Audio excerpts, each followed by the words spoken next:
নমস্কার, দেখছেন কলকাতা টিভি, সঙ্গে রয়েছে আমি স্বর্ণালী। শুরু করছি চারটে চারদিক। সংসদে হানাদারি, জেরায় বিস্ফোরক তথ্য পাওয়া গিয়েছে। যেমনটা জানা যাচ্ছে, জেরায় যে গায়ে আগুন দেওয়ার নাটকের ছক কষেছিল, শরীরে অগ্নিরোধক পরে নাটকের পরিকল্পনা, পরে সেই পরিকল্পনা ছেড়ে দেয় অভিযুক্তরা। মহেশ কুমাবত সংসদে হানাদারিতে মহেশ কুমাবত নামে আরও এক ব্যক্তি, ইতিমধ্যেই তাকেও গ্রেফতার করা হয়েছে। গায়ে আগুন লাগিয়ে নাটকের ছক কষেছিল তারা, যেমনটা জানাচ্ছেন অভিযুক্তরা। সংসদে হানাদারিতে জেরায় বিস্ফোরক তথ্য সামনে এসেছে। সংসদে হানাদারির দিন, সেদিনকে অগ্নিরোধক পাওয়া যায়নি বলে তারা সেই পরিকল্পনা বাতিল করে। অর্থাৎ সংসদে যে আমরা রং বোমা নিয়ে হামলার ঘটনা দেখেছি, সেই দিনই গায়ে আগুন লাগিয়ে সেই নাটকের ছক কষেছিলেন অভিযুক্তরা। সেই কথাই জানা গিয়েছে জেরায়। এমনই বিস্ফোরক চাঞ্চল্যকর তথ্য সামনে এসেছে অভিযুক্তদের জেরায়। অভিযুক্তদের জেরার পর আরো কি তথ্য সামনে আসছে সে প্রসঙ্গে আমরা জানবো।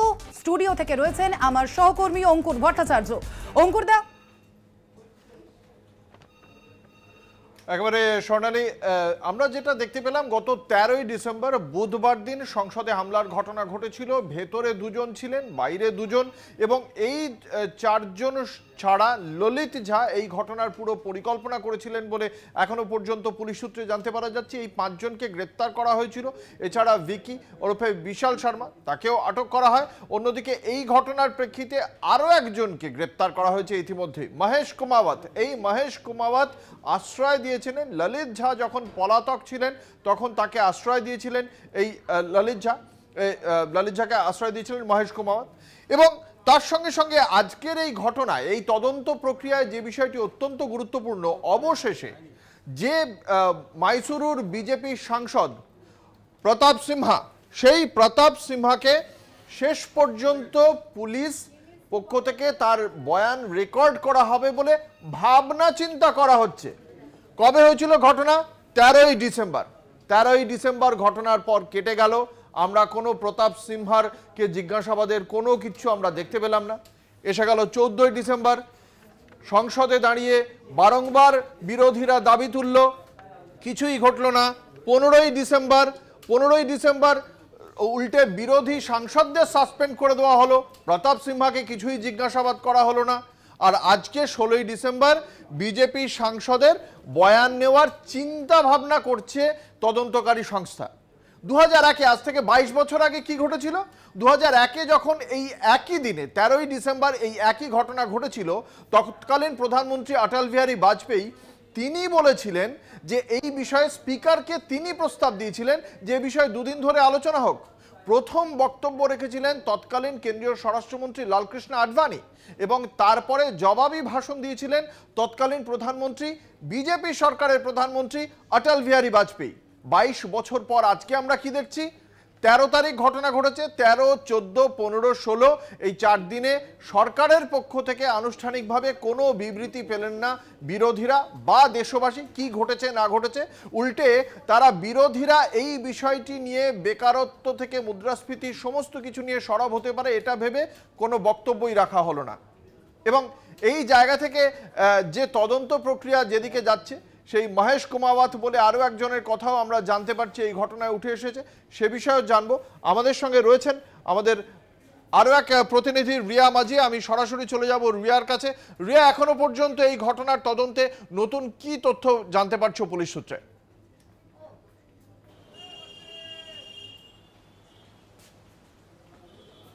দেখো অঙ্কুর, তুমি যেমনটা বলছিলে যে এই প্রতাপ সিনহা, বিজেপি এমপি প্রতাপ সিনহা, এর নাম কিন্তু ইতিমধ্যেই উঠে এসেছে এবং তাকে জিজ্ঞাসাবাদ করা হবে বলে এমনটাই কিন্তু দিল্লি পুলিশ সূত্র মারফত আমরা খবর পাচ্ছি। এবং পাশাপাশি তোমাকে জানিয়ে রাখবো যে এই প্রতাপ সিনহা কিন্তু সেই ব্যক্তি যে এই মনোরঞ্জন ডি, যে কিনা একদম দর্শক আসন থেকে এই জায়গায়, অর্থাৎ যেখানে সাংসদরা বসেন সেই জায়গায় লাভ দিয়েছিল সেই মনোরঞ্জন ডি এবং সাগর নামে যে ব্যক্তি, এই দুজনকে যে ভিতর থেকে গ্রেপ্তার করা হয়েছিল, এই দুজনকে কিন্তু পাস ইস্যু করেছিলই হচ্ছে এই প্রতাপ সিনহা। কারণ ইতিমধ্যেই যে পাসটি সামনে এসেছে, যেখানে পাস ইস্যুর জায়গায় নাম লেখা রয়েছে প্রতাপ সিনহার, এবং একই সঙ্গে এই যে সাগর শর্মা বলে যে ব্যক্তি, তাকে যে পাস ইস্যু করা হয়েছিল সেই নামও কিন্তু সেখানে একদম জলজল করছে। এবং পাশাপাশি তোমাকে জানিয়ে রাখবো যে ইতিমধ্যেই যারা গ্রেপ্তার হয়েছে, মাস্টার মাইন্ড ললিত ঝা সহ যারা গ্রেপ্তার হয়েছে, তাদেরকে জিজ্ঞাসাবাদ, তাদেরকে জেরা করে কিন্তু একাধিক নয়া তথ্য উঠে আসছে। যেটা জানা যাচ্ছে যে মাইসোরে যখন এরা প্রথম, এই হামলার আগে প্রথম যখন মাইসোরে এরা প্রত্যেকে মিট করে, যেখানে মিটিং হয়েছিল, সেই মিটিং এ এরা ঠিক করেছিল যে ফায়ার প্রুফ জেল গায়ে মেখে তারপর গায়ে আগুন লাগিয়ে তারা এই হামলা সেখানে করবেন, যেখানে যেখানে তারা রিপ্রেজেন্ট করতে চাইবে যে তাদের গায়ে আগুন লেগে গেছে, এবং সেই অবস্থায় তারা গোটা সংসদ ভবন ঘুরবেন, এমনই একটা তাদের পরিকল্পনা ছিল। কারণ এই সব যে হামলা, এদের কিন্তু প্ল্যান এ প্ল্যান বি থাকে, এবং প্ল্যান এ যেহেতু সাকসেসফুল হয়নি, সেই কারণের জন্য সেই প্ল্যান এ বানচাল হয়ে যাওয়ার কারণে প্ল্যান বি যেটা তারা করেছিল, একদম দর্শক আসন থেকে সোজা ঝাঁপ পেরেছিল যেখানে সাংসদরা বসেন, এটা হচ্ছে প্ল্যান বি। সেই প্ল্যান বি এর কাজটাই কিন্তু তারা সেরেছিলেন। এবং পাশাপাশি তোমাকে জানিয়ে রাখবো, সেখানে যেটা দেখা গিয়েছে যে হলুদ কালারের স্মোক সেখানে ডিসবার্স করা হয়েছিল। এবং পাশাপাশি তোমাকে জানাবো যে একদিকে যেমন দিল্লি পুলিশ তারা তদন্ত করছে, অন্যদিকে কলকাতা পুলিশের যেটা স্পেশাল টাস্ক ফোর্স, তারাও কিন্তু একই সঙ্গে তদন্ত করছেন। তারা কোন দিকটা করছেন, কারণ ইতিমধ্যেই ললিত ঝায়ের যোগ পাওয়া গিয়েছে কলকাতায়, এবং সেই কারণের জন্য কলকাতায় একাধিক তার এনজিও রয়েছে, এমনটাও কিন্তু তথ্য উঠে এসেছে। এবং সেই জায়গাতে দাঁড়িয়ে আমরা সেই বিষয়ে অবশ্যই তোমার কাছ থেকে সেই বিষয়টি সম্পর্কেও জানবো, কিন্তু এই মুহূর্তে আমরা যে বিষয়টি নিয়ে সবচেয়ে গুরুত্বপূর্ণ আলোচনা, একদিকে যেমন পরিকল্পনা করা হচ্ছে অবশেষে বিজেপি সাংসদকে বয়ান রেকর্ড করার ভাবনা চিন্তা করছে পুলিশ, এবং অন্যদিকে এই ঘটনায় আরো এক ব্যক্তিকে গ্রেপ্তার করা হয়েছে মহেশ কুমাওয়াত নামে। আমরা আবারও ফিরে যাব নিউজরুমে, রয়েছেন স্বর্ণালী।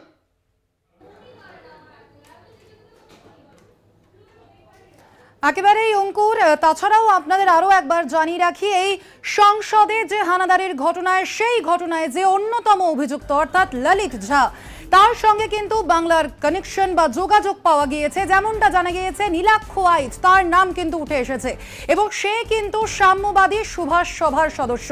এবং এই সভার আরো এক সদস্য সায়ন পালের সঙ্গে কিন্তু কথা বলেছেন আমাদের কলকাতা টিভির প্রতিনিধি। ঠিক কি কথা হয়েছে শুনবো আমরা। করেছিল আপ টু নেতাজি ভবন পর্যন্ত। কোথা থেকে? বাগবাজার সার্বজনীন থেকে। ওখান থেকে নেতাজি ভবন? হ্যাঁ। আর এই র্যালিতে কি এই ললিত ঝা ছিল? হয়তো ছিল হয়তো। আচ্ছা, কোনো অ্যাপ্লিকেশন ফর্ম বা কিছু দেওয়া হয়েছিল তোমাদেরকে? না না না, এরকম কোনো কিছু দেওয়া হয়নি। আচ্ছা, এই র্যালিতে কি পোস্টে হোল্ড করছিল ললিত ঝা? কি পোস্ট মানে এই রকম কোনো কিছু নেই যে এই পোস্ট ওই পোস্ট, এইগুলো সেই বড় বড় জায়গায় হয়, এরকম কোনো কিছু যদিও থাকে এইটা কোনো কিছু জানি না। ও পোস্টের ব্যাপার এগুলো বুঝি না। ঠিক আছে, ওকে। সায়ন পালের সঙ্গে কথা বলছি। হ্যাঁ বলুন। নমস্কার, আমি কলকাতা টিভি থেকে বলছিলাম। হ্যাঁ বলুন বলুন। আমি রিয়া বলছিলাম। বলছি যে তোমার সঙ্গে কি পুলিশ কথা বলেছে কলকাতার এসটিএফ? না না না না না। আচ্ছা, একটু বলবে যে কি হয়েছে, মানে এই যে সাম্যবাদী? দেখুন, সত্যি কথা বলতে মানে বাড়িতে প্রচন্ড পরিমাণে এইসব নিয়ে হ্যারাসমেন্ট হতে হচ্ছে, রীতিমধ্যে মায়ের শরীর খারাপ করে গেছে, আমার খুব একটা কন্ডিশন ভালো নেই, তাই প্লিজ আপনাদের রিকোয়েস্ট করছি এইসব নিয়ে আর হ্যারাসমেন্ট করবেন না। কিন্তু সাম্যবাদী সুভাষ যে সভা রয়েছে, এই এনজিওর সঙ্গে তো তুমি যুক্ত আছো, তো খুব স্বাভাবিকভাবেই তুমি ললিত ঝাকে চেনো। যুক্ত আছি, আমি চিনবো কি করে? আশ্চর্য একটা ব্যাপার বলছেন আপনারা। যুক্ত আছে, ওখানে 500 জনের ওপর মেম্বার আছে, সেখানে একটা মানুষকে কিভাবে চেনা যায়? আর ওইটা তো মানে পার্সোনাল বন্ধুদের গ্রুপ নয়, ওটা নেতাজি সুভাষচন্দ্র বসুকে নিয়ে একটা কাজ করার গ্রুপ, সেইখানে আর কিভাবে চেনা যায় একটা মানুষকে? মানে এটার কোনো রেজিস্টার্ড অফিস আছে নাকি? না না না না, নিজেরা একটা বন্ধু বান্ধবরা মিলে এইগুলো চালানো হয়। আর ওই ব্যক্তিটাকে কোনো দিনও কখনো কোথাও দেখিনি। একটা র্যালি হওয়ার কথা ছিল, সেই র্যালিটা সেই দিনকে বৃষ্টি মেঘলা ওয়েদার হ্যান ত্যান, আমি সাইকেল নিয়ে গিয়েছিলাম, তো সেই র্যালিটাতেও যাইনি। এটা কবে হওয়ার কথা ছিল? সে জুলাই মাসে। এই চলতি বছরের? আপনারা তো সবই পেয়েছেন, আপনারা এমন ভাবে বলছেন কিছুই জানেন না। সেই মানে রীতিমতো কাল থেকে হ্যারাসমেন্ট করে যাচ্ছেন আপনারা, কি বলবো। না দেখো, তোমাকে হ্যারাসমেন্ট করা হচ্ছে না, কিন্তু এই যেহেতু তুমি এটার সঙ্গে যুক্ত রয়েছো এবং তুমি জানো যে পার্লামেন্টের মতো একটা কেসে ললিত ঝার নাম জড়িয়েছে এবং সেও তোমাদের এই গ্রুপেই রয়েছে। গ্রুপে রয়েছে মানে তো এইটা জানি না যে ওকে এইটা মানে মিন করে না যে আমি ওকে চিনি, এটা কি মিন করছে কোনোভাবে? আপনি বলুন না। আচ্ছা, আপনার কাছে কথা হলো হ্যাঁ সেটাই ক্লিয়ার হওয়ার চেষ্টা করছি যে তুমি কি ওকে চিনতে বা কোনোদিনও দেখা হয়েছে বা কথা হয়েছে এরকম কিছু? দেখা তো কথা তো দূরের কথা, দেখাও হয়নি। আমি ওইটাই আপনাকে বলছি, র্যালি হওয়ার একটা কথা ছিল, ওখানে দেখা হওয়ার সম্ভাবনা ছিল, কিন্তু ওনারা যেই টাইমে আসে মানে পুরো র্যালিটা কমপ্লিট হয়েছিল, কিন্তু সেই র্যালিতে আমি ছিলাম না। আমরা কয়েকজন সাইকেল নিয়ে গিয়েছিলাম, 2-3 জন, আমরা ওখানে ছিলাম না, কারণ মেঘলা ওয়েদার ছিল, বাড়ি ফিরতে হবে, তাই বাড়িতে চলে এসেছিলাম। এই গ্রুপে কি কোনো কিছু ইনস্ট্রাকশন দিতেন এই ললিত ঝা? না, সেটা খেয়াল করিনি, হয়তো দিতেন কিন্তু খেয়াল করিনি। এটা কোথায়, গ্রুপটা কোথায়? ফেসবুক, ইনস্টাগ্রাম, কোথায়? হোয়াটসঅ্যাপের গ্রুপ। ওকে, আর তোমার সঙ্গে কি পুলিশের তরফ থেকে কথা বলা হয়েছে কিছু? না না না, বা দিল্লি পুলিশ বা কলকাতা পুলিশ? না না না না না। আচ্ছা, আর এই এই গ্রুপটা যেটার কথা বলছো, এখানে তুমি মেম্বার হিসেবে ছিলে না কোনো একটা পদ হোল্ড করছিলে? মেম্বার, দেখুন আমরা নর্মাল বন্ধু বান্ধবরা সে এরম করে, তুই এই পদে তুই ওই পদে, ওই রকম। এবার জানিও না আমি নিজে থেকে বলছি আমি একজন সদস্য হিসেবে কাজ করি। এবার কাজ কি হয়, অনেক বাচ্চারা পড়াশোনা করতে পারে না গ্রামের দিকে, হ্যান ত্যান, তাদেরকে একটু দেখাশোনা, ঠিক আছে, এই মানে দেখাশোনা মানে পড়ানো, বই বুঝিয়ে দেওয়া, সাবজেক্ট বুঝিয়ে দেওয়া।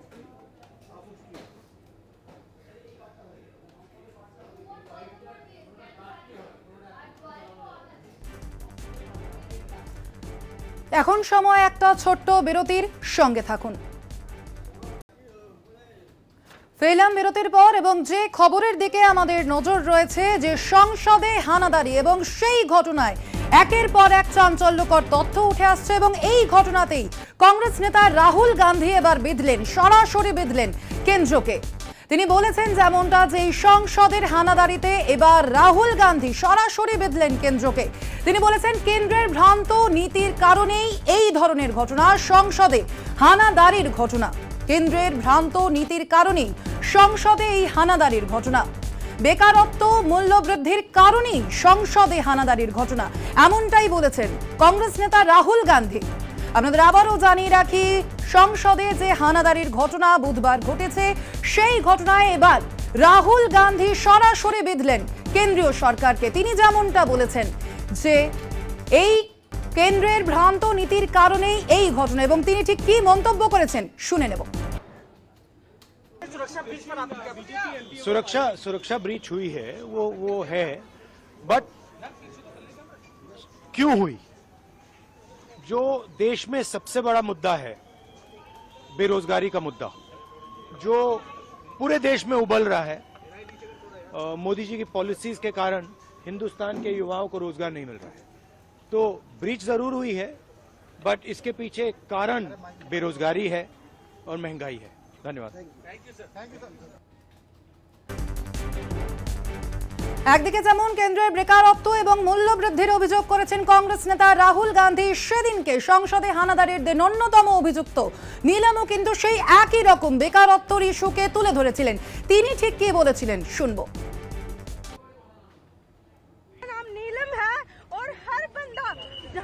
ये जो पटाखे फोड़े आप लोगों ने, नारेबाजी की, क्या नाराजगी आपकी?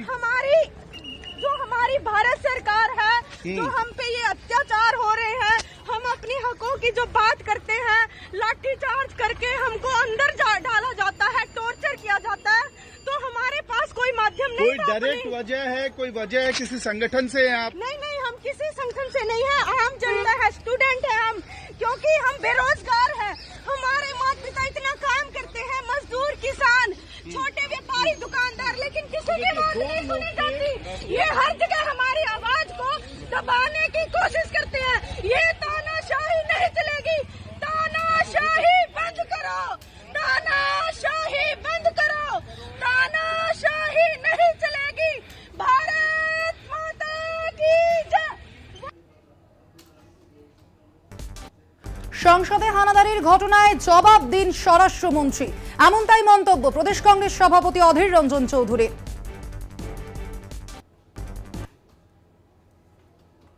ওইটা তো প্রমাণ করতে সেই জন্য নিয়ে আসবে, আগে অমিত শাহকে নিয়ে তারপরে প্রমাণ করে দিচ্ছি আমরা।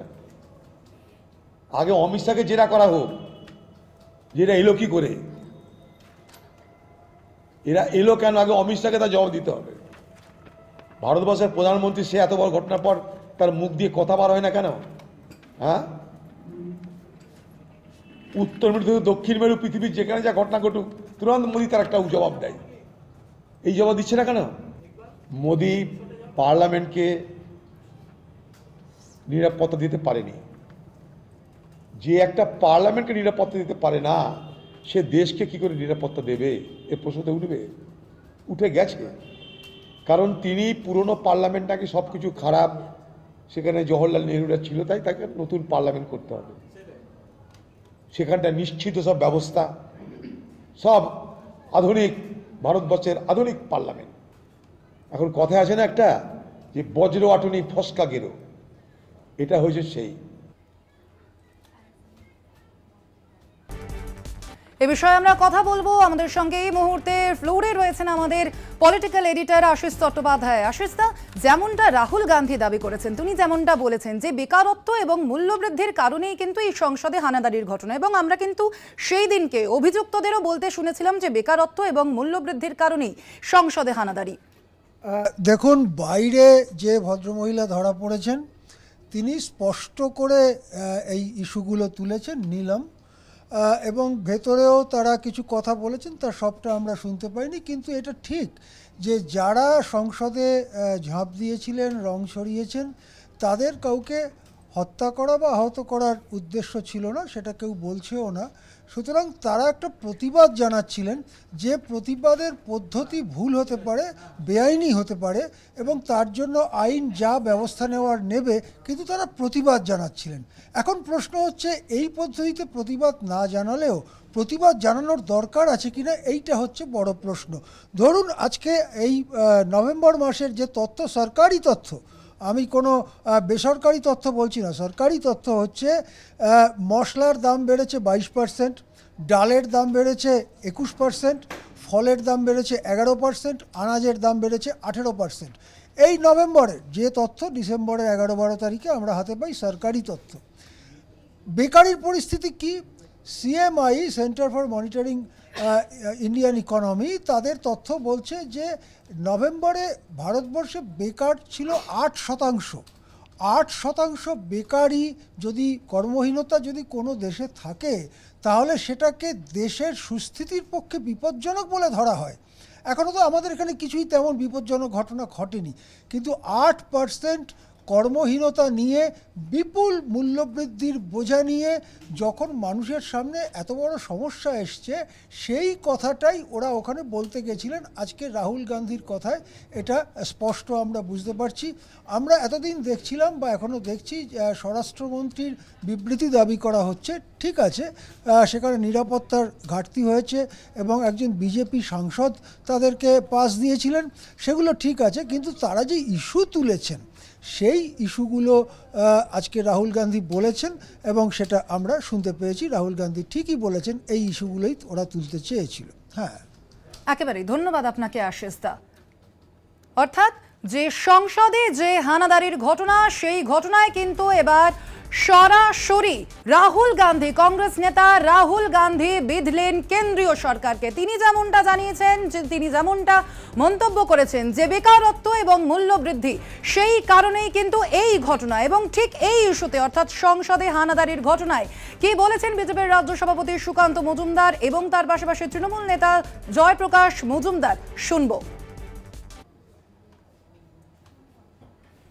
নিজেই ভ্রান্ত, যে সে আবার দেশের অর্থনীতি ভ্রান্ত নাকি সেদিকে বলছে, নিজেই জানে না। এখানে ইপিএফ এর ডেটা থেকে শুরু করে সমস্ত ডেটা বলছে দেশে কর্মসংস্থান বাড়ছে, জিডিপি বাড়ছে।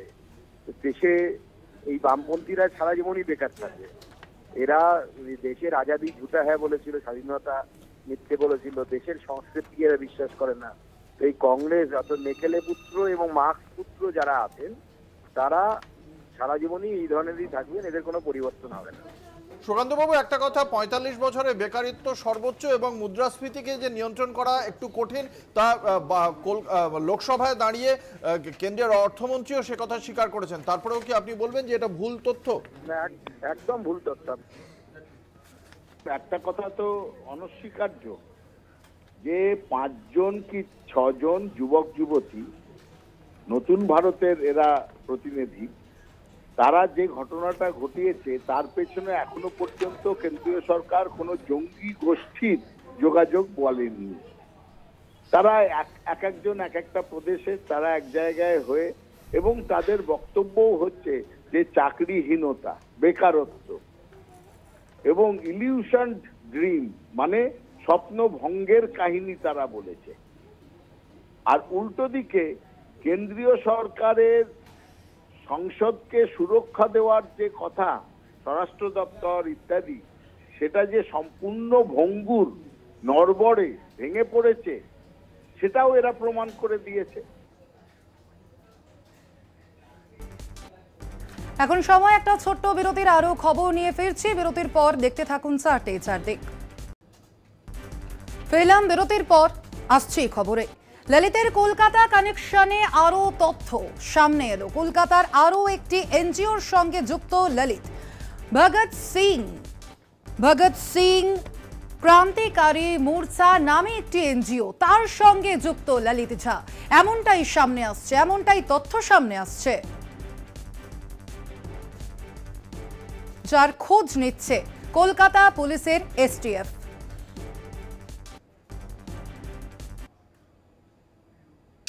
নজরে মাস্টারমাইন্ড ললিত ঝা, খোঁজ মিলেছে একাধিক এনজিওর। আতশকাচের তলায় নীলাক্ষ, সংসদকাণ্ডে উত্তাল গোটা দেশ। তদন্ত যত এগোচ্ছে আরও তীব্র হচ্ছে বাংলা যোগ। ললিত নীলাক্ষদের শক্ত ঘাঁটি ছিল বাংলার একাধিক জেলা, মনে করছেন তদন্তকারীরা। এ রাজ্যে একাধিক এনজিওর খোঁজ মিলেছে হানাদারদের। এর আগে সাম্যবাদী সুভাষ সভার কথা সামনে এসেছিল। এবার ভগৎ সিং ক্রান্তিকারী মোর্চা নামে আরও এক এনজিওর খোঁজ পেয়েছেন তদন্তকারীরা। যদিও ওই দুই এনজিও সমাজসেবার কাজের সঙ্গে যুক্ত ছিল বলেই জানতে পেরেছে পুলিশ। জানা গেছে সাম্যবাদী সুভাষ সভা মূলত পুরুলিয়ার একটি এনজিও। ওই এনজিওর সম্পাদক ছিলেন ললিত ঝা। নীলাক্ষ আইচ যৌথভাবে ওই এনজিও পরিচালনার কাজ করতেন। ফেসবুক এবং ইনস্টাগ্রামে সাম্যবাদী সুভাষ সভার অ্যাকাউন্ট রয়েছে। 2022 সালে ফেসবুকে ওই অ্যাকাউন্ট খোলা হয়। ইনস্টাগ্রাম অ্যাকাউন্টে ললিত ঝার ছবি রয়েছে। সেই ছবিতে কলকাতার রাস্তায় সমাজসেবার কাজ করতে দেখা যায় ললিতকে। অপরদিকে ভগৎ সিং ক্রান্তিকারী মোর্চা কলকাতার এনজিও। সোশ্যাল মিডিয়ায় যথেষ্ট সক্রিয় এই অ্যাকাউন্টটিও। 2021 সালের 17 অক্টোবর ওই অ্যাকাউন্টটি খোলা হয় ফেসবুকে। ললিতের ইমেল আইডি এবং ফোন নম্বর দিয়ে খোলা হয় ওই অ্যাকাউন্ট, এমনটাই সূত্রের খবর। ওই অ্যাকাউন্টটি নিজেই খুলেছেন ললিত বলে জানা গেছে। ওই ইমেল আইডি এবং ফোন নম্বর যাচাই করার পর তা ললিতেরই বলে জানায় পুলিশ। পুলিশের আতশকাচের তলায় রয়েছে ওই দুই এনজিওর কার্যকলাপ। ওই সংগঠনগুলি আদতে কী ধরনের কাজ করত তা খতিয়ে দেখছে তদন্তকারীরা। সমাজসেবার পেছনে অভিযুক্তদের অন্য কোনো উদ্দেশ্য ছিল কিনা তা খতিয়ে দেখছে পুলিশ। হানাদারদের বাকি সদস্যদেরই বা কী ভূমিকা ছিল ওই এনজিওগুলিতে তা খতিয়ে দেখছে কলকাতা পুলিশের এসটিএফ। ভগৎ সিং ক্রান্তিকারী মোর্চার সঙ্গে আর কে কে জড়িয়ে রয়েছে তা খোঁজ করার চেষ্টা করছেন তদন্তকারীরা। পাশাপাশি ওই এনজিওর কোনো রেজিস্টার্ড অফিস আছে কিনা তাও খোঁজার চেষ্টা করছে পুলিশ। ওই ঘটনা সামনে আসার পর থেকেই ছেলেকে নিয়ে অথই জলে পড়েছেন ললিত ঝার বাবা। বাচ্চাদের পড়ানোর পাশাপাশি নিজেও পড়তেন বলেই জানত পরিবার। ललित बाबू ट्यूशन करते थे और कोचिंग सेंटर में भी पढ़ाते थे, ये कल पता चला है। उनके गिरफ्तार होने के बाद वो भी दूसरों से, ये मोबाइल हमारे नहीं है, बेटे लोग को तो है, हमारे नहीं है। তবে অভিযুক্তদের জিজ্ঞাসাবাদ করার পর চাঞ্চল্যকর তথ্য উঠে এসেছে দিল্লি পুলিশ সূত্রে। 13 ডিসেম্বর সংসদে হামলার দিন সংসদে তাণ্ডব চালানোর পর নিজেদের গায়ে আগুন লাগানোর পরিকল্পনা ছিল সাগর মনোরঞ্জনদের। সেই মতো নিজেদের গায়ে ফায়ারপ্রুফ জেল লাগিয়ে এসেছিলেন রং হানাদাররা, কিন্তু শেষ মুহূর্তে সেই পরিকল্পনা বাতিল করেন তারা বলে জেরায় স্বীকার করেছেন তারা।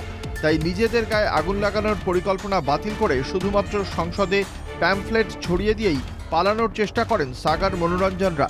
ওই ঘটনায় বিজেপি সাংসদ প্রতাপ সিনহার বয়ান রেকর্ড করার পরিকল্পনা রয়েছে বিশেষ তদন্তকারীদের। পাশাপাশি ঘটনার পুনর্নির্মাণ করার জন্য সংসদের অনুমতি চাইতে পারে দিল্লি পুলিশ বলে সূত্রের খবর। রিয়া মাঝির রিপোর্ট, কলকাতা টিভি।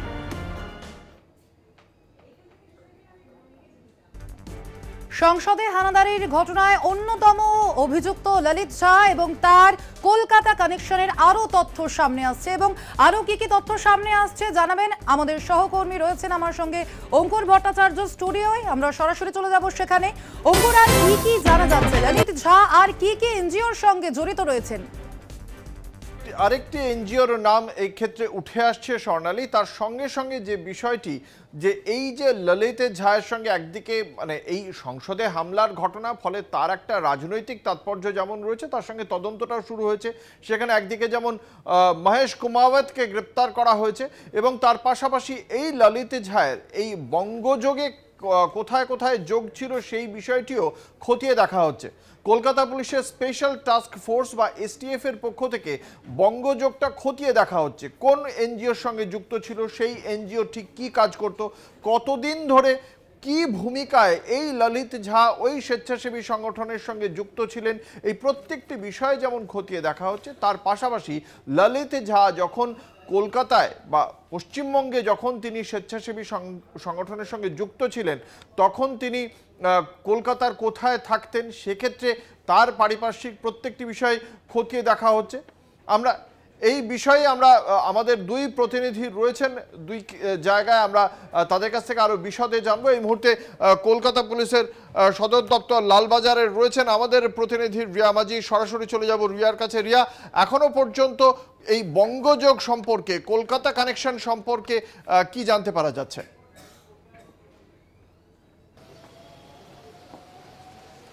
দেখো, প্রথম থেকেই মাস্টার মাইন্ড ললিত ঝা তার এখানে অর্থাৎ বঙ্গে তার একদম সরাসরি কলকাতায় তিনি থাকতেন এরকম কিন্তু যোগ উঠে এসেছিল এবং কলকাতার বিভিন্ন জায়গায়, কখনো বড়বাজার, কখনো বাগুইহাটিতে তিনি তার ডেরা ছিল, এমনটাই কিন্তু জানা গিয়েছে। এবং তার পাশাপাশি তোমাকে জানিয়ে রাখবো যে শুধু তাই নয়, এখানে একাধিক কিন্তু এনজিও রয়েছে তার, যেমন কলকাতা বেসড একটি এনজিও, সেটা হচ্ছে ভগৎ সিং ক্রান্তিকারী মোর্চা, এই যেমন একটি এনজিও যেটা একদম কলকাতা বেসড এনজিও, এবং পাশাপাশি পুরুলিয়াতে একটি এনজিও রয়েছে এবং যেই এনজিওর কথা আমরা আগেই শুনেছি, আগেই নাম এসেছে, সেটা হচ্ছে সাম্যবাদী সুভাষ সভা, এই আরেকটি এনজিও যেটা পুরুলিয়া বেসড।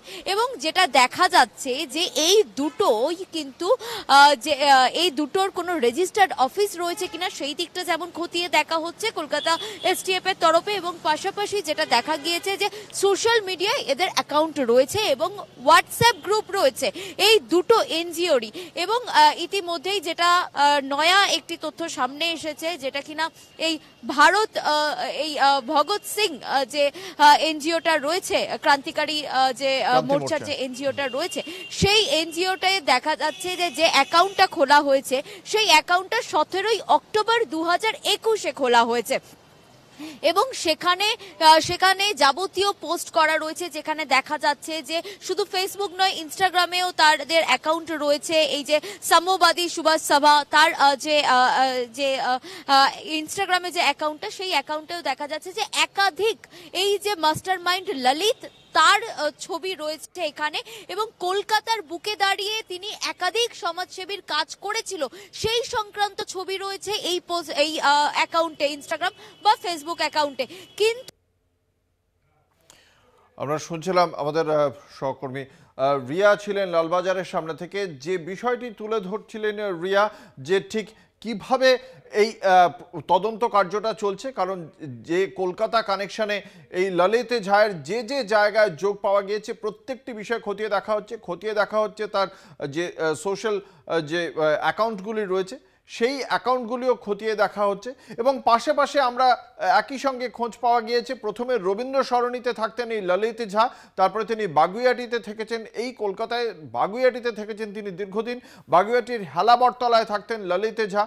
সেখানে রয়েছেন আমাদের অপর প্রতিনিধি সুমন শিকদার। আমরা চলে যাব সুমনের কাছে।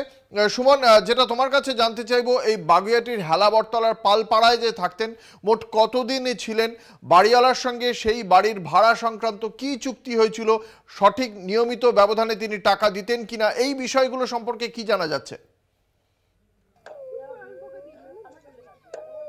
একদম দেখো, বাগুইহাটির যে পালপাড়া, সেই পালপাড়ায় যে বাড়িতে তিনি ভাড়া থাকতেন, সেই বাড়িতে কিন্তু 10ই ডিসেম্বর শেষ থেকে দেখা গেছিল মূলত দিল্লির উদ্দেশ্যেই রওনা দিয়েছিলেন, প্রতিবেশীকে এমনটাই জানিয়েছিলেন। এখান থেকেই কিন্তু দিল্লির উদ্দেশ্যে রওনা দিয়েছিলেন। এই যে মূল যে মাস্টার মাইন্ড ধরা হচ্ছে ললিত ঝাকে, মূলত তার যে প্রথম অ্যাড্রেস 218 রবীন্দ্র সরণি বড়বাজার, সেই অ্যাড্রেসের যে আধার কার্ড, সেই আধার কার্ড দিয়েই কিন্তু প্রথম যে চুক্তিবদ্ধ হয়েছিল বাড়ির মালিকের সাথে, সেই চুক্তিবদ্ধর কাগজপত্র কিন্তু ইতিমধ্যেই আমাদের হাতে এসছে। সেই কাগজ লেখা আছে যে প্রথমে কিন্তু এই যে বাড়ি ভাড়া বাগুইহাটির এই হেলাবরতলা পালপাড়ায় যে বাড়ি ভাড়া নিয়েছিলেন, সেটা কিন্তু ললিত ঝাই প্রথমে এই বাড়িটি ভাড়া নিয়েছিলেন। তার পরবর্তীকালে কিন্তু তার মার নামে কিন্তু এই এগ্রিমেন্ট হয় বা চুক্তিবদ্ধ হয় এই বাড়ির। মূলত এই এলাকাতেই তিনি থাকতেন, এখান থেকেই তিনি বড়বাজারে পড়াশুনো টিউশনি করতে যেতেন, শিক্ষকতা, এমনটাই স্থানীয় বাসিন্দারা তারা জানিয়েছে। মূলত এলাকায় যেমন ভালো যুবক হিসেবে পরিচিত ছিল এলাকাবাসী যেমন জানাচ্ছে, এছাড়াও কিন্তু এলাকায় তেমন ভাবে না মিশলেও সেরকম ভাবে কিন্তু কারোর সাথে কথা বলতেন না। বাড়িওয়ালার সঙ্গে ঠিক কতদিনের চুক্তি ছিল? একদম প্রথম যে ললিত ঝা যখন চুক্তিবদ্ধ হয় বাড়িওয়ালার সাথে, তখন কিন্তু ওই 11 মাসের চুক্তি, যে সেটাই কিন্তু প্রথমত ললিত ঝায়ের সাথে হয়। তারপরেই কিন্তু সেই চুক্তি পরবর্তী বছরে কিন্তু তার মায়ের নামে হয়ে যায়, এমনটাই জানাচ্ছে বাড়িওয়ালা। অঙ্কুরদা, এই সময় কি নির্দিষ্ট সময় যে টাকা দেওয়ার বিষয় থাকে, মানে বাড়িওয়ালার কি ললিত ঝাকে নিয়ে কোনো রকম আপত্তি ছিল, মানে তার টাকা দেওয়া নিয়ে কোনো রকম নালিশ বা অভিযোগ কি রয়েছে?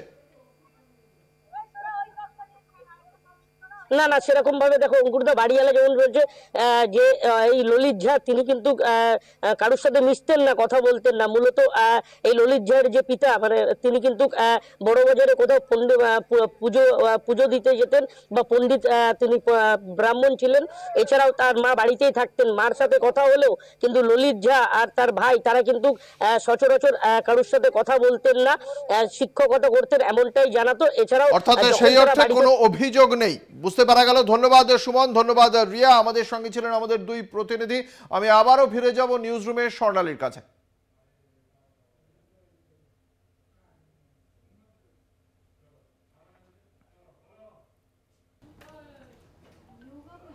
ধন্যবাদ তোমাকে অঙ্কুর আমাদের সঙ্গে কথা বলার জন্য এবং বিশদে আরো তথ্য, যেই ঘটনা, যেই তথ্য ললিত ঝায়ের সম্পর্কে জানা যাচ্ছে তা বলার জন্য। এবার আসবো পরবর্তী খবরে। রাজ্যের বিরোধী দলনেতা শুভেন্দু অধিকারীকে দেখে এবার চোর চোর স্লোগান, তার কনভয়কে দেখে চোর স্লোগান। চা শ্রমিকরা জব কার্ড হাতে নিয়ে বিক্ষোভ দেখাতে থাকেন। শুভেন্দুর কনভয় লক্ষ্য করে চোর চোর স্লোগান।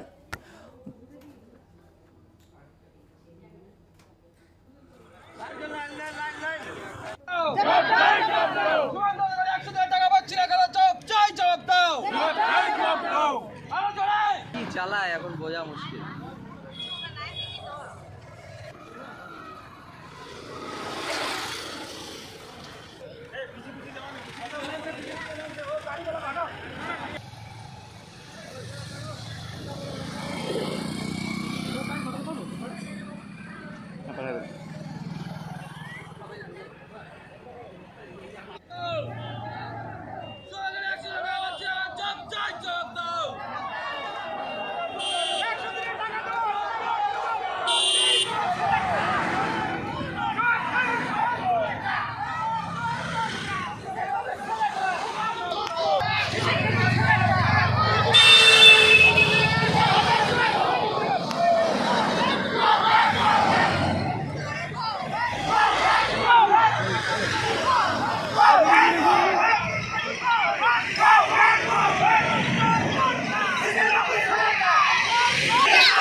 এখন সময় একটা ছোট্ট বিরতির, আরো খবর নিয়ে ফিরছি চারদিক নিয়ে।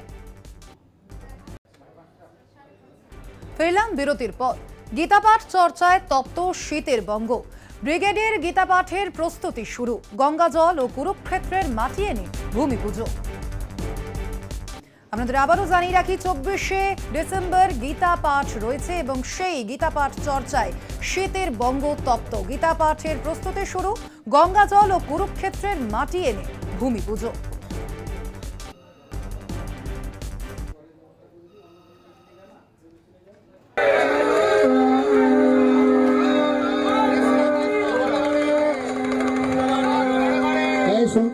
একাধিক হিন্দু সনাতনী সংগঠনের উদ্যোগে আগামী 24শে ডিসেম্বর ব্রিগেড প্যারেড গ্রাউন্ডে হবে গীতা পাঠ। লক্ষ্য কণ্ঠে গীতা পাঠ, প্রস্তুতি তুঙ্গে ব্রিগেডে। বড়দিনের প্রাক্কালে এক অভাবনীয় দিনের সাক্ষী হতে চলেছে শহর কলকাতা। 24শে ডিসেম্বর ব্রিগেডে লক্ষ্য কণ্ঠে গীতা পাঠের অনুষ্ঠান। শনিবার শুরু হলো তারই প্রস্তুতি। দেশের বিভিন্ন আশ্রমের সাধু সন্ন্যাসীরা যোগ দেন অনুষ্ঠানে। লক্ষ্য কণ্ঠে গীতা পাঠের প্রস্তুতি। বাবুঘাটে গঙ্গার জল তুলে শোভাযাত্রা, গঙ্গা বরণের মাধ্যমে অনুষ্ঠানের সূচনা।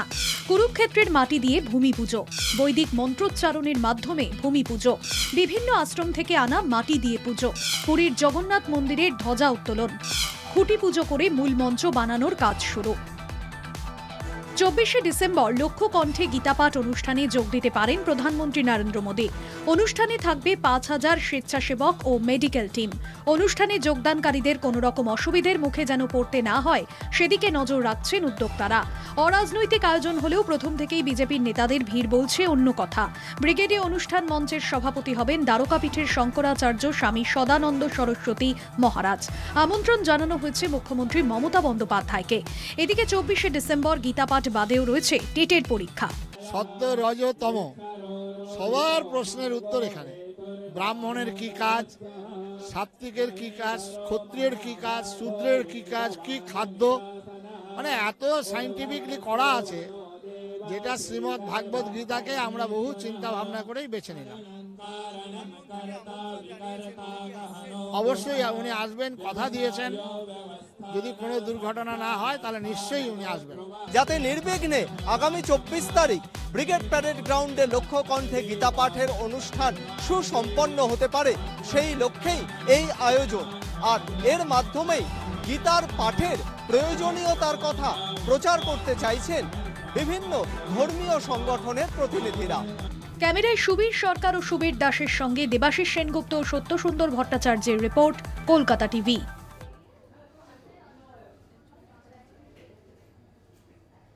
এ বিষয়ে আমরা কথা বলে নেব। আমাদের সঙ্গে সরাসরি রয়েছেন আমাদের বিশেষ প্রতিনিধি দেবাশিস সেনগুপ্ত। দেবাশিস, ঠিক কি এখন কি মনে হচ্ছে যে এই গীতা পাঠ, লক্ষ্য কণ্ঠে গীতা পাঠ নিয়ে কতটা উত্তপ্ত বঙ্গ রাজনীতি?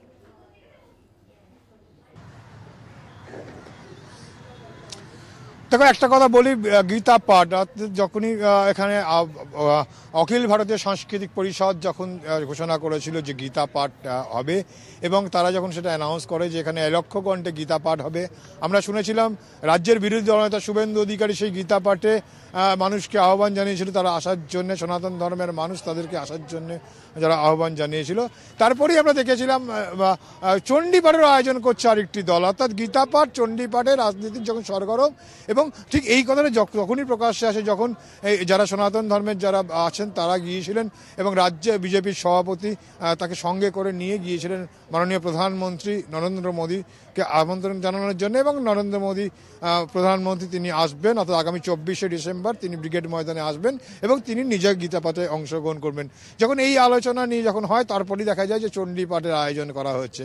ইতিমধ্যেই জানে যে মাহেশে এখানে গীতা পাঠ হয়েছে এবং সেখানে অনেক রাজনৈতিক ব্যক্তিত্ব তারা সেখানে উপস্থিত ছিল। অর্থাৎ বঙ্গ রাজনীতির একটা জায়গায় গীতা পাঠ আর চণ্ডী পাঠ নিয়ে কিন্তু এই মুহূর্তে বেশ কিছু আলোচনা রয়েছে। কিন্তু তার মধ্যেই কোনো একটা জায়গায় প্রশ্ন আসছে যে দেশের প্রধানমন্ত্রী যখন রাজ্যের শাসক দল তারা যখন বিভিন্ন ক্ষেত্রে প্রশ্ন তুলছে, রাজ্যের বিভিন্ন প্রকল্প যখন যখন বঞ্চনা করা হচ্ছে, সেই জায়গায় দাঁড়িয়ে থেকে প্রধানমন্ত্রী এখানে আসছেন, গীতা পাঠে তিনি অংশ নেবেন এবং আরও বিশেষ রাজনৈতিক সেটা প্রকাশ হচ্ছে। যখন আমরা কিছুক্ষণ আগেই দেখছিলাম আমাদের সঙ্গে ছিল বিজেপির মুখপাত্র শঙ্কুদেব পান্ডা, তিনি এই মঞ্চে ছিলেন। একেবারে দেবাশিস, ধন্যবাদ তোমাকে। আপনাদের আবারও জানিয়ে রাখি 24শে ডিসেম্বর রয়েছে লক্ষ্য কণ্ঠে বিজেপির যে কর্মসূচি, লক্ষ্য কণ্ঠে গীতা পাঠ, এবং সেই গীতা পাঠকে কেন্দ্র করে কিন্তু ইতিমধ্যেই উত্তপ্ত রাজ্য রাজনীতি।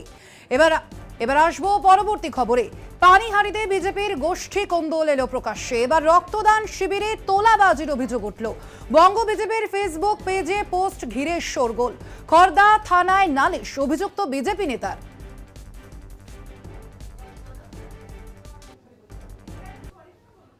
বিজেপির গোষ্ঠী কন্দলে জেরবার পানিহাটির রাজনীতি। এবার রক্তদান উৎসব ঘিরে তোলাবাজির অভিযোগ কলকাতা উত্তর শহরতলি জেলার সহসভাপতি কৌশিক চট্টোপাধ্যায়ের বিরুদ্ধে। খড়দা থানায় অভিযোগ দায়ের কৌশিকের বিরুদ্ধে। বেঙ্গল বিজেপির একটি ফেসবুক পেজে বিজেপি নেতা কৌশিক চট্টোপাধ্যায়ের বিরুদ্ধে পোস্ট হতেই শোরগোল পড়ে যায় পানিহাটি অঞ্চলে। পোস্টে লেখা ব্লাড ডোনেশনকে সামনে রেখে টাকা তুলছেন কৌশিক, যদিও অভিযোগ অস্বীকার করেছেন কৌশিক। একেবারেই নয়, এটা যে পোস্টার কথা আপনি বলছেন সেই পোস্টার নিয়ে আমরা অলরেডি সাইবার ক্রাইমে কমপ্লেন করেছি। সেটা নিয়ে আমরা মানহানির মামলা করছি ইমিডিয়েটলি। জাস্ট কালকে 17 তারিখটা কেটে গেলেই মামলা হবে। যারা এই ধরনের ফেক অ্যাকাউন্ট তৃণমূল কংগ্রেসের পক্ষ থেকে করিয়ে এগুলো করানো হচ্ছে, বিজেপির নাম দিয়ে ফেক অ্যাকাউন্ট করে তৃণমূল কংগ্রেসের থেকেই এগুলো করা হচ্ছে। যারা করেছে, যাদের অ্যাকাউন্ট থেকে করা হয়েছে, পুলিশ তাদের সবাইকে খুঁজে বার করবে। তৃণমূলকে কালিমালিপ্ত করা গেরুয়া শিবিরের লক্ষ্য। আসলে বিজেপিতে আদি ও নব্যের লড়াই চলছে, পাল্টা দাবি পানিহাটি পুরসভার ভাইস চেয়ারম্যান সুভাষ চক্রবর্তীর। ওরা সব জায়গায় শাসক দলের ভূত দেখতে পাচ্ছে। কোথায় সংসদে হামলা হয়েছে সেখানেও শাসক দলের ভূত দেখতে পাচ্ছে। ওদের কাজই হচ্ছে মমতা ব্যানার্জি এবং তৃণমূলের বিরুদ্ধে বিষোদ্গার করা। এটা তো মানে সম্ভব নয়। ওদের গোষ্ঠীদ্বন্দ্ব, ওদের মধ্যে নবআদির লড়াই চলেছে, ওদের মধ্যে যারা অন্য দল থেকে এসছে তাদের বিরুদ্ধে লড়াই চলেছে। 2024 লোকসভা ভোট, শুরু ক্ষমতা দখলের লড়াই, শাসক বিরোধী তরজায় সরগরম রাজনীতি। পানিহাটি থেকে জয়ন্ত মজুমদারের রিপোর্ট, কলকাতা টিভি। এ বিষয়ে বিস্তারিত জেনে নেব। আমাদের সঙ্গে সরাসরি রয়েছেন আমাদের প্রতিনিধি জয়ন্ত মজুমদার। জয়ন্ত, ঠিক কি কারণে বিজেপির এই গোষ্ঠী কোন্দল প্রকাশ্যে এসেছে, কি অভিযোগ উঠছে? হ্যাঁ দেখো, এই যেই মাঠে আমি দাঁড়িয়ে রয়েছি সেখানেই কিন্তু 17ই ডিসেম্বর রক্তদান উৎসব হওয়ার কথা এবং সেইখানে কিন্তু বেঙ্গল বিজেপির একটি ফেসবুক পোস্টকে ঘিরে জল্পনা তুঙ্গে। সেখানে বলা হয়েছিল যে কৌশিক চ্যাটার্জি যে বিজেপি নেতা, তার বিরুদ্ধে অভিযোগ করা হয়েছিল। আমি তার সাথে সরাসরি কথা বলবো যে কি কারণে এই গোষ্ঠী কোন্দল নাকি এটা চক্রান্ত তৃণমূলে, তিনি যেটা অভিযোগ করছিলেন। আমি একটা কথা বলবো, কৌশিক বাবু রয়েছেন আমাদের সঙ্গে সরাসরি লাইভে। কৌশিক বাবু, বলছিলাম যে আপনার বিরুদ্ধে অভিযোগ এসেছিল যে এই যে বিজেপির তরফ থেকে একটা ফেসবুক পোস্টে বলা হয়েছিল যে আপনি তোলাবাজি করছেন রক্তদানকে সামনে, কি বলবেন? এবং অরিজিৎ বাবুর সম্পর্কে অভিযোগ ছিল। আমি তো 2-3 দিন ধরেই বলছি যে তৃণমূলের পুরো পানিহাটি বিধানসভা, কামারহাটি বিধানসভা, এগুলো এই অনুষ্ঠানটা নিয়ে কাঁপছে, ব্রিথ কাঁপছে তৃণমূল কংগ্রেস। কোনো রকম ভাবে বিজেপির নাম দিয়ে তৃণমূল কংগ্রেসের চক্রান্তেই কোনো একটা ফলস ফেসবুক পেজ এসব খুলে এরা এই সমস্ত নোংরামিগুলো করার চেষ্টা করছে। অরিজিৎ বাবু, আপনার কাছে আসবে একটা প্রশ্ন ছিল যে তৃণমূলের তরফ থেকে বলেছে যে তৃণমূলের তরফ থেকে এরকম কোনো কিছু করা হয়নি, এটা বিজেপির ইচ্ছাকৃতভাবে গোষ্ঠী কোন্দল এবং সেটা নিজেদের ঘর ওরা সামলাতে পারছে না। এবং সেই ফেসবুক পোস্টে কিন্তু আপনার নামও লেখা ছিল, যে প্রথমে আপনার কথা বলা হয়েছিল, আপনি নাকি কৌশিক বাবুকে সামনে আনার জন্য সামনে রেখে তোলাবাজি করছেন, কি বলবেন?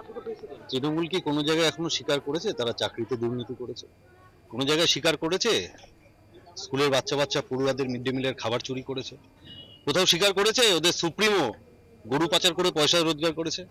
কোথাও স্বীকার করেছে ওদের সুপ্রিমো বেআইনি খাদান থেকে কয়লা তুলে পয়সা রোজগার করেছে, যেখানকে শ্রমিকরা চাপা পড়ে মারা গেছে? স্বীকার করেছে কি? সেগুলো যেমন করেনি, এটাও করবে না। অ্যাকচুয়ালি কৌশিকবাবু যেটা বললেন একটু আগে, এরা আশা করেনি যে ভারতীয় জনতা পার্টি এদের বুকের উপর দাঁড়িয়ে।